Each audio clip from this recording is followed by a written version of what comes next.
Alloh taolo o'zi Qur'oni Karimda insonni asli o'zi zaif bo'lib, kuchga to'lib, yana qayta zaif bo'lishi haqida bayon bergan.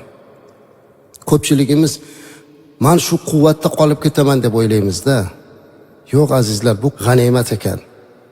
Shuning uchun endi o'sha yoshlikni ham g'animat bilishlik va shuning bilan birga yoshi keksalarda ko'rganda oynada o'zini ko'rgandek bo'lish kerak.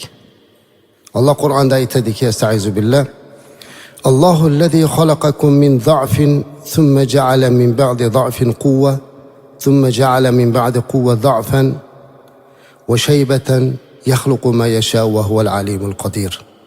Qarang, mana Alloh aytayapti. Alloh taolo shunday zotdirki, bandasini zaif narsadan yaratdi. Zaif narsadan, haqir narsadan, bir tomchi suvdan yaratdi. So'ngra zaiflikdan keyin unga quvvat berdi. Thumma ja'ala min ba'di quwwa za'fa.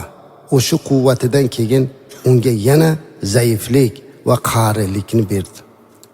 U o'zi xohlagan narsani yaratur, u bilimdon va qudratlidir. Ha azizlar, hayot shunaqa ekan. Zaifdan yaratilib yana zaifga boramiz ekan. Shunday ekan, Alloh taolo yaratgan bu qonun har birimizni boshimizda bor ekan. Bu umrni chiroyli o'tkazish kerak. Umr hayotni uzun bo'lishligi, insonlarning keksa bo'lishligi yaxshi. Lekin mana shu keksalikka yoshlikdan tayyorlanish kerak. Ba'zan yoshi ulug' bo'lib qolganda ham quyilmagan, ya'ni o'zimizni xalq tilida aytsak, haligacha o'zini o'nglab olmaganlarni ko'rganda afsuslanasan. Qanday endi bu? Qanaqa degan narsa? Axir namuna bo'lish kerak emasmidi? Deymiz-ku, lekin hidoyat Allohdan ekan. Insonlarni, mu'minlarni yaxshisi bo'lishligi uchun uning amali ham o'shunga yarasha bo'lishligi kerak. Yoshlar o'tiribsiz. Ertaga keksalik gashtini surgunga qadar hozir imkoniyatingiz borizda barcha yaxshi amallarni qilish kerak.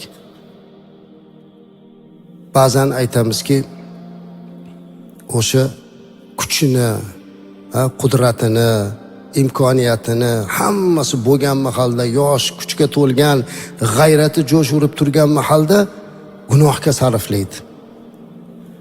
Zinoga sarflaydi, ichimlikka sarflaydi, maishatga sarflaydi-da, katta bo'lganda, keksayganda keyin ibodat qilamiz deydi. Uni ichi tugab bo'lgan mahalda endi men ichmayman deydi-da. Yo'q, bu unaqa bo'lmaydi. U hozirda kuchi, quvvati borligida o'sha narsaga istagi mayli bo'lib turganda to'xtashligini fazilati bor azizlar.